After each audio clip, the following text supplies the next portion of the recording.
Bonjour à toutes et à tous. Moi, je vais vous présenter une communication qui s'appelle donc Les petites mains de la traduction, avec pour sous-titre Marianne Carrois, traductrice de Giuseppe Lombardo Radice.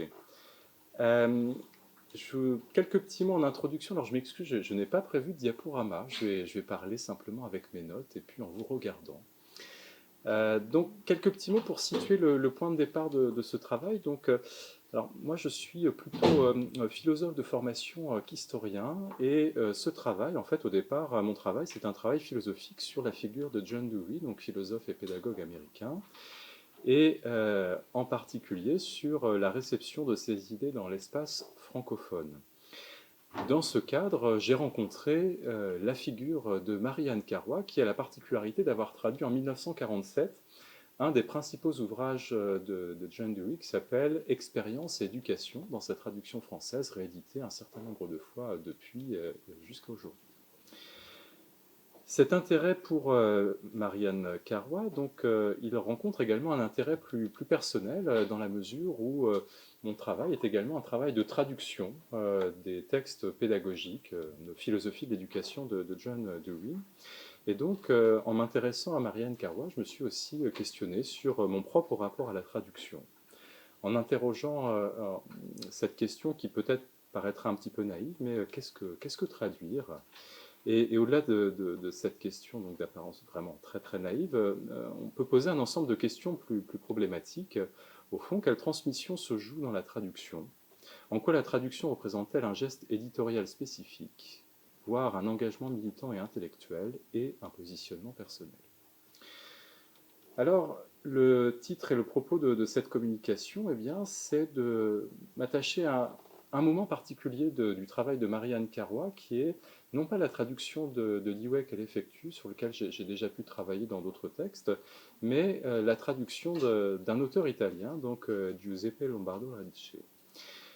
En intitulant cette communication Les petites mains de la traduction, eh bien, il s'agit d'aborder ces petites mains, alors qui n'ont rien de dépréciatif, mais qui souvent, en tout cas c'est une des hypothèses que je vais essayer de porter dans cette communication, on peut s'apercevoir que les traductions sont souvent faites par ces pédagogues qu'on pourrait appeler les pédagogues de l'ombre, ces militants ou militantes qui ont œuvré à côté d'autres grandes figures et qui ont en fait été des figures de la transmission.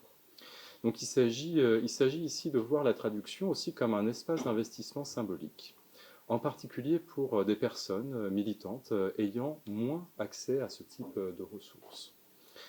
Il s'agirait également de voir la traduction donc comme un espace d'affirmation de soi et d'une pensée propre, avec peut-être cet apparent paradoxe eh bien, qu'on pourrait souligner une forme d'affirmation de soi à travers la mise en valeur de la parole de l'autre, ce geste de la traduction.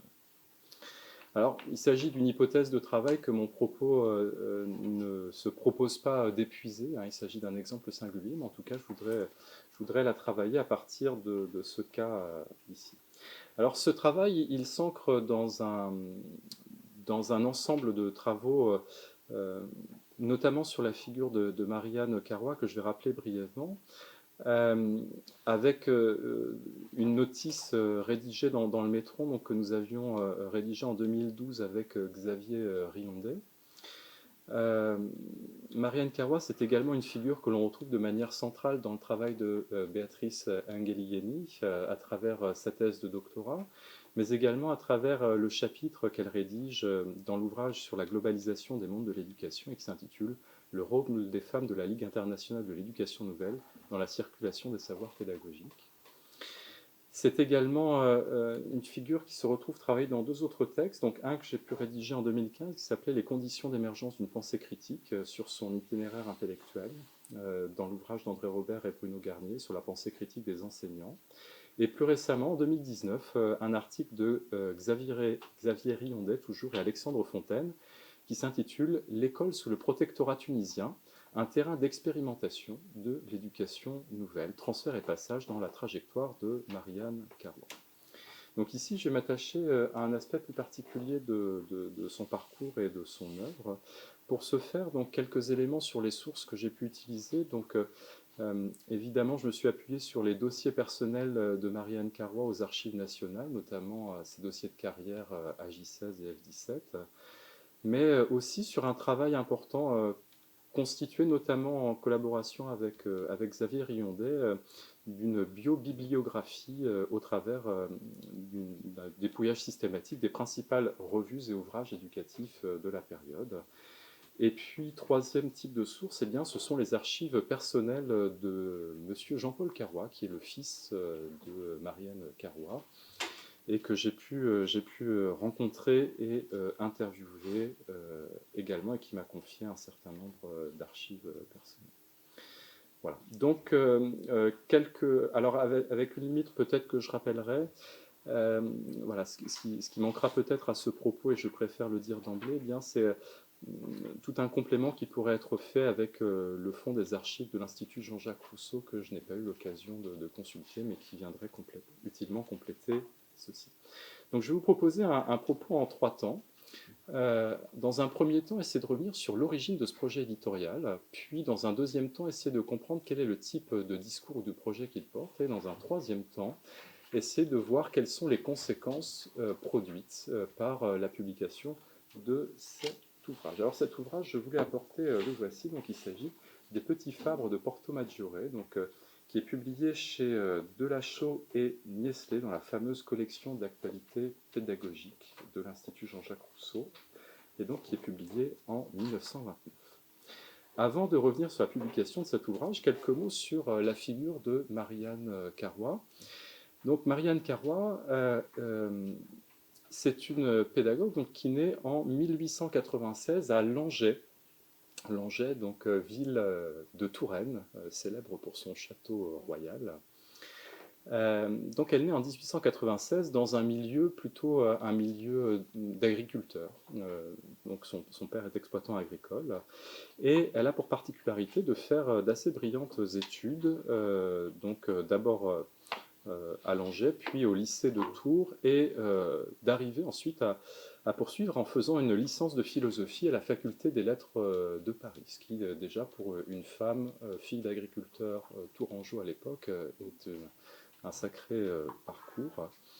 Elle poursuit en 1919-1920, elle décroche une bourse pour faire un séjour d'études au Bryn Mawr. Je ne suis pas encore arrivé à la fin de l'introduction. Il va aller chercher ma fille, c'est pour ça. Donc je disais, pour resituer un petit peu et pour comprendre dans quel cadre se situe son propos, donc, elle a déjà le goût pour le voyage et l'international, parce qu'en 1919-1920, elle a une bourse pour faire un séjour d'études au Bryn Mawr College en Pennsylvanie aux États-Unis, dans lequel elle découvre notamment la pédagogie de John Dewey. Elle revient ensuite en France, prépare l'agrégation de philosophie pendant 3 ans sans succès, et décroche un poste de professeur de lettres dans les colonies, donc au lycée Saint-Aulaire de Tanger au Maroc, dans lequel elle passe une année. Puis, donc sur un poste temporaire, dans la mesure où elle n'est pas titulaire d'un concours dans l'enseignement. L'année suivante, elle est professeure de lettres au Collège français de Saarbrück en Allemagne. Et sur l'année encore suivante, en 1925-1926, elle décroche l'agrégation féminine de lettres et donc prend un poste en tant que professeur agrégé au lycée Armand Fallières de Tunis, en Tunisie.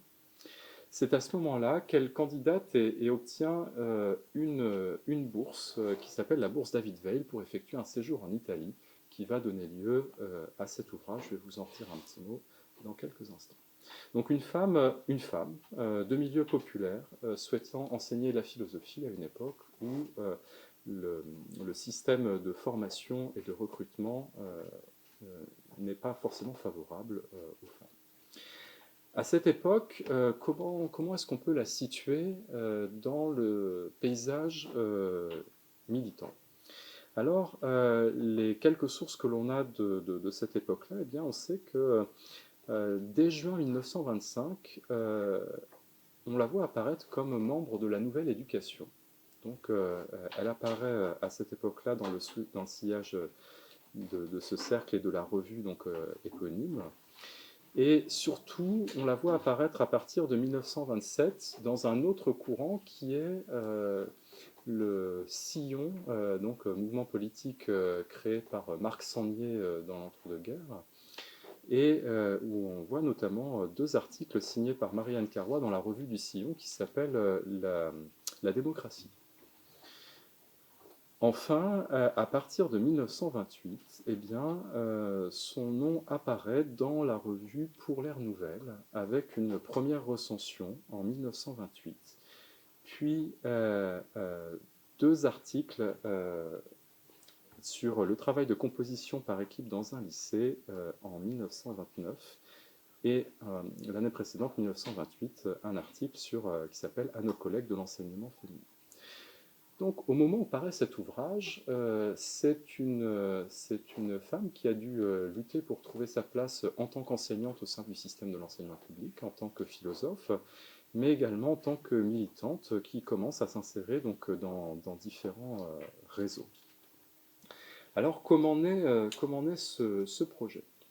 Ce projet, il naît de la participation en 1927 de Marianne Carrois au congrès de Locarno, congrès de la Ligue internationale pour l'éducation nouvelle, dont elle publie d'ailleurs un compte-rendu dans le numéro d'octobre 1927 de La démocratie, revue dont je parlais précédemment, où elle fait déjà ce constat. Elle dit la chose suivante. Après avoir loué la présence de Cousinet, après s'être extasié sur la présence de Baculé et de ses petits chanteurs, et rappelé l'intervention importante d'Édouard Claparède sur la liberté en éducation, thème du colloque, elle dit la chose suivante. L'Italie, elle, était absente. L'Italie, le pays des écoles sereines, qui depuis une décade a tant fait pour l'éducation. Pourtant, Locarno, en plein Tessin, Locarno, italienne de langue et d'atmosphère, avait été un peu choisie pour elle. On y attendait Madame Pizzigoni, cette remarquable directrice de la Scuola Rinnovata, en plein faubourg milanais, Monsieur Alessandro Marcucci, le bon gérant, fondateur du comité contre l'alphabétisme, 20 autres, et plus que tous, Lombardo Radice, le grand réformateur de l'école primaire. Absent. Une seule était là, parce que tessinoise, Madame Boschetti Alberti, mais capable à elle seule, tant était lucide sa pensée, si pénétrante son émotion, de prêter sa voix à toutes les autres. Donc, elle participe au congrès de Locarno, et c'est à ce moment-là eh bien, que Adolphe Ferrière va lui confier le projet de traduire Lombardo Radice. Projet qu'il relate quelques années plus tard, au moment où il fait la recension de l'ouvrage dans le numéro 56 de Pour l'Ère Nouvelle. Adolphe Ferrière relate les choses de la manière suivante. C'est au rédacteur en chef de cette revue, et il en tire gloire, que le public français doit la publication dans sa langue de ce charmant petit livre. Il en avait reçu les bonnes feuilles certains jours à Rome, où il était venu assister au 4e Congrès international d'éducation morale en 1926. En 1927, lors de notre congrès d'éducation nouvelle à Locarno, mademoiselle Carrois est venue me demander lequel des ouvrages de monsieur Lombardo Radice dois-je traduire en français. Je lui ai dit sans hésiter, prenez les petits fabres de Porto Mathieu. Donc, ce qui apparaît à travers cet échange, eh bien, c'est que ce projet, eh bien, il apparaît plutôt comme une commande.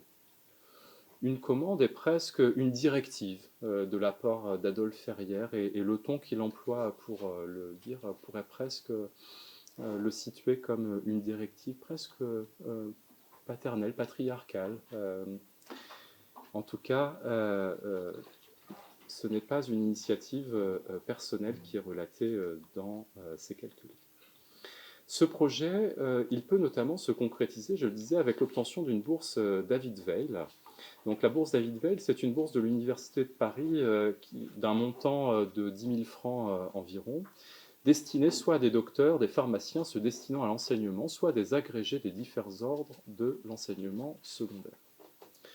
Et donc, Marianne Carrois, candidate en avril 1927, elle est retenue en juillet de la même année parmi 5 lauréats sur avis du recteur de l'Académie de Paris.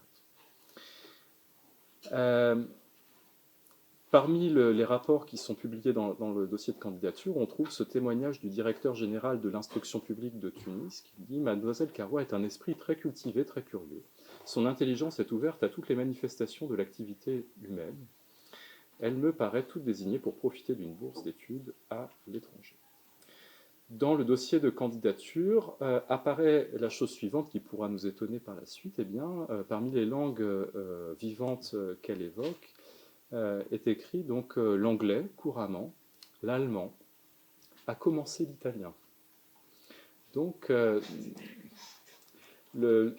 ce projet de traduction va se construire par l'immersion linguistique pendant son séjour en Italie.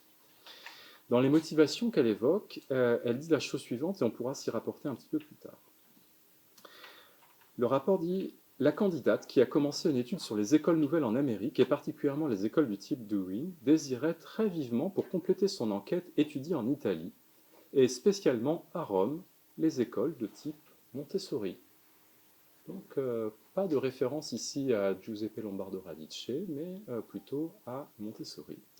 Et le rapport évoque un deuxième aspect que je n'ai pas développé, mais qui pourrait être intéressant. Également, donc, d'aller en Suisse, à Genève et à Lausanne, pour voir les nombreux types d'écoles nouvelles qui ont été instaurées, surtout depuis ces dernières années, et dont l'Institut Jean-Jacques Rousseau de Genève, dirigé par M. Ferrière, est l'organe essentiel. Bon, donc c'est ainsi que naît ce projet éditorial. Maintenant, je vais essayer brièvement de vous donner quelques mots sur l'analyse du contenu que l'on peut faire de cet ouvrage. La première chose, et ce que je vais essayer de vous montrer, c'est comment en fait Marianne Carrois se saisit de cette opportunité, non pas simplement pour traduire, mais pour en fait développer sa propre pensée et affirmer sa place en tant que femme pédagogue militante et philosophe. Dans cet ouvrage, première chose que l'on peut dire, c'est que sur un ouvrage qui fait 210 pages, eh bien en fait, Marianne Carrois prend 80 pages pour faire une introduction. C'est-à-dire qu'elle se saisit de cette opportunité, finalement, il y a un espace de parole qu'elle investit. Premier élément. Deuxième élément, c'est qu'elle investit cet espace de parole non pas pour faire un commentaire de l'ouvrage de Lombardo Radice, mais elle détourne en fait cet espace pour relater sa propre expérience dans les écoles italiennes et notamment faire un compte-rendu des visites qu'elle effectue à l'asile de Monpiano auprès des sœurs Agazzi. Donc on voit qu'il y a une opération de détournement de cet espace.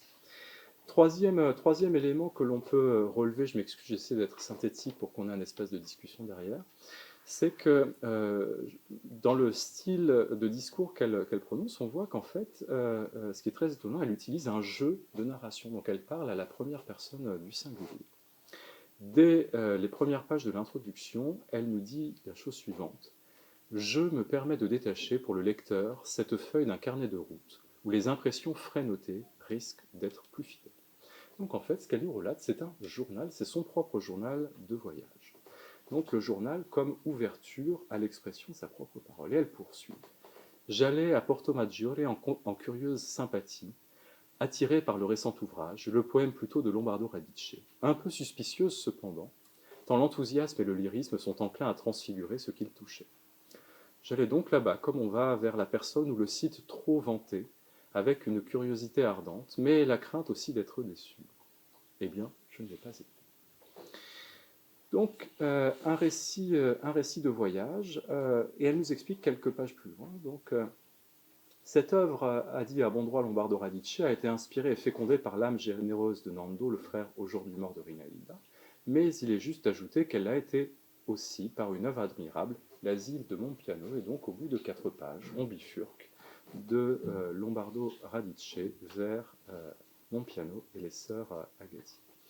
Dernier point pour resituer la tonalité du propos qui est tenu dans cette introduction, eh bien, outre l'utilisation d'un propos en première personne, eh bien, on retrouve aussi une évocation, une implication personnelle à travers l'évocation de souvenirs qui font le parallèle entre le propos qu'elle essaye de décrire à travers les méthodes des sœurs Agassiz et sa propre expérience. Elle dit notamment, pour évoquer le musée scolaire que travaillent les sœurs Agassiz, je me défie, je l'avoue, du musée scolaire, donc propre expérience. Est-ce parce que je me rappelle celui de mon enfance? Nous avions dans la classe 2 jolies vitrines de chêne clair où étaient alignés les objets propres à l'arithmétique et à l'histoire naturelle. On ne les ouvrait qu'une fois l'an pour en chasser la poussière. Elle poursuit ensuite cette évocation sur laquelle je passe. Mais donc on voit une écriture qui met en avant ce que chacun en tant que pédagogue pourra ressentir, en tout cas essayer d'interpeller le lecteur sur le parallèle des expériences singulières.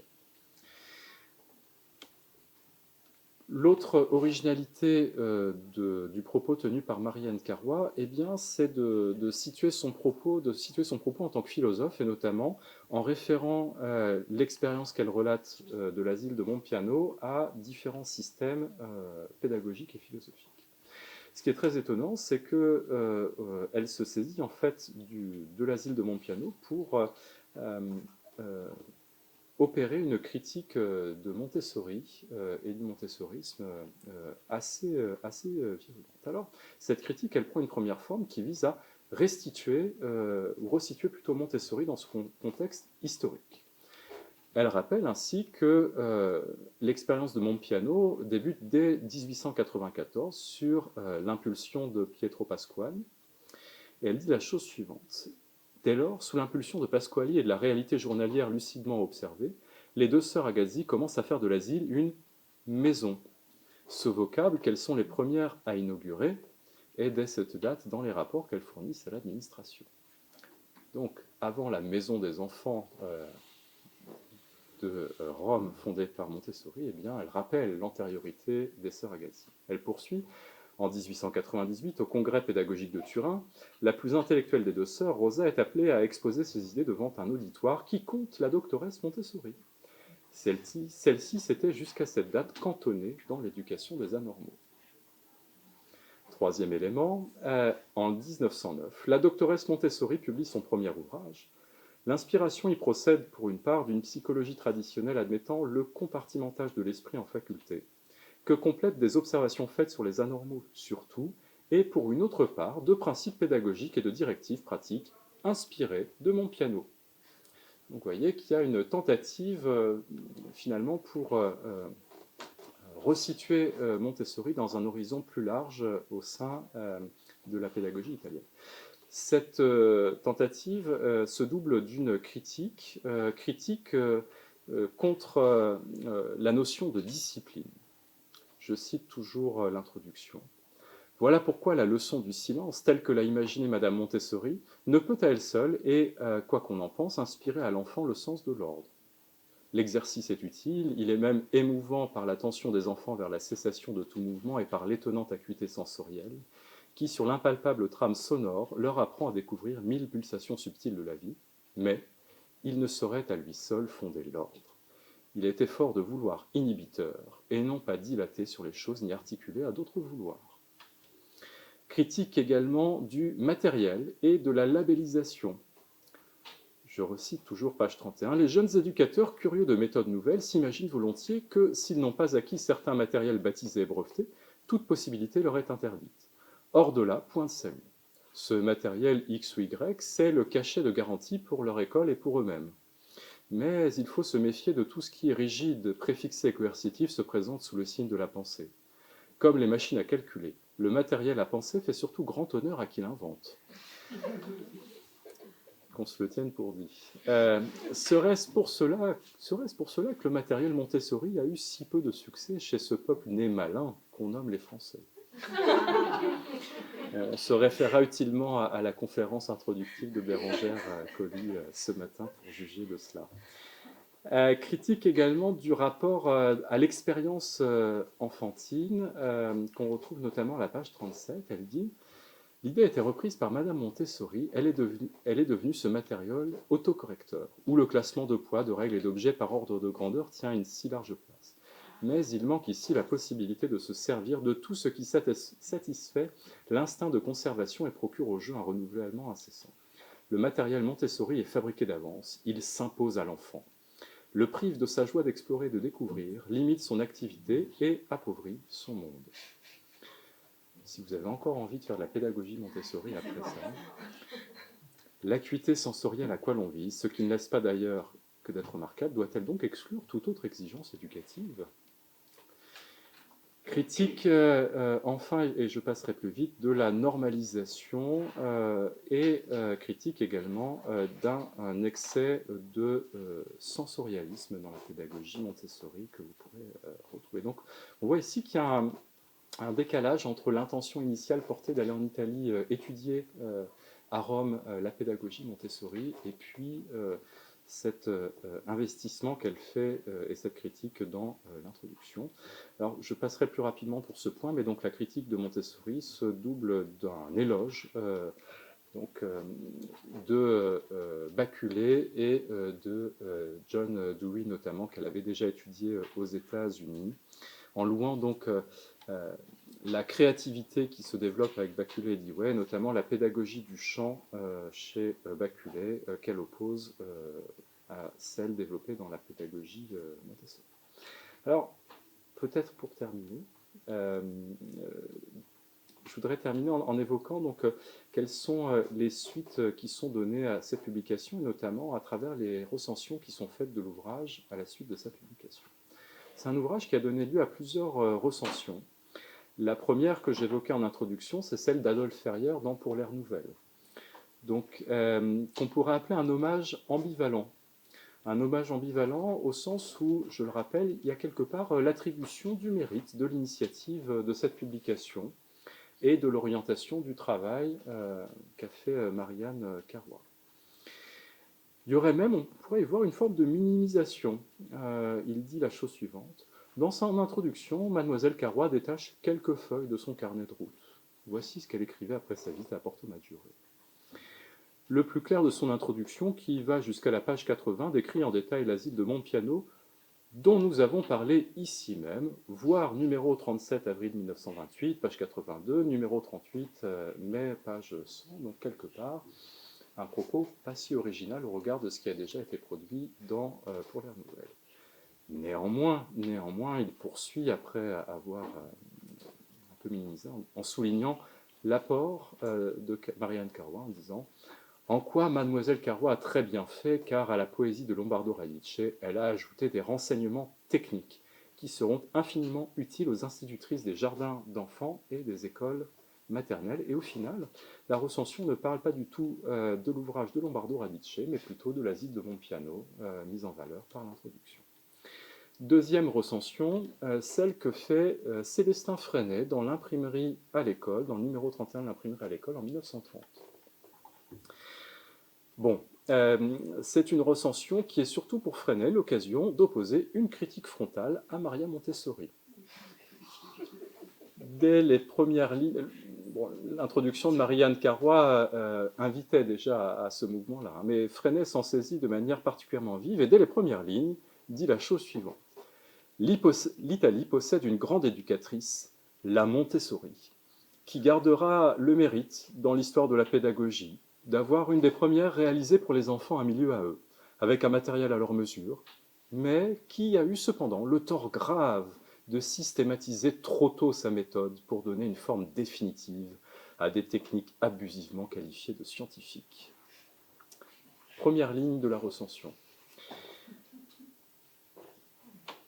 Et il poursuit donc la recension en mettant en valeur le travail effectué par Marianne Carrois en disant qu'il permet de faire émerger un courant opposé, paraît aujourd'hui entraîner la pédagogie italienne. Donc il se saisit du travail de Marianne Carrois pour opérer une contre-offensive. Et en faisant un parallèle implicite entre Monpiano et les techniques Freinet. Je cite toujours la recension. Le traducteur, alors, il aurait pu mettre la traductrice, mais il a mis le traducteur, nous expose d'abord la méthode de travail à l'asile de Monpiano, où des éducatrices de talent font vivre au maximum leurs élèves, sans matériel préparé à l'avance, sans technique rigide, en se donnant surtout tout entier à leur tâche. Et c'est là où Freinet s'autonomise d'un éloge qui collerait strictement au travail fait par Marianne Carrois. Il se saisit surtout de l'opportunité pour effectuer une critique politique. Il dit tradition italienne, nouvelle didactique italienne, méthodes italiennes. À l'heure où la pédagogie tend à internationaliser ses recherches, l'Italie éprouve le besoin, pour des fins politiques et sociales qu'on devine, de mettre en vedette tout ce qu'il peut y avoir d'italianisme dans les pratiques actuelles.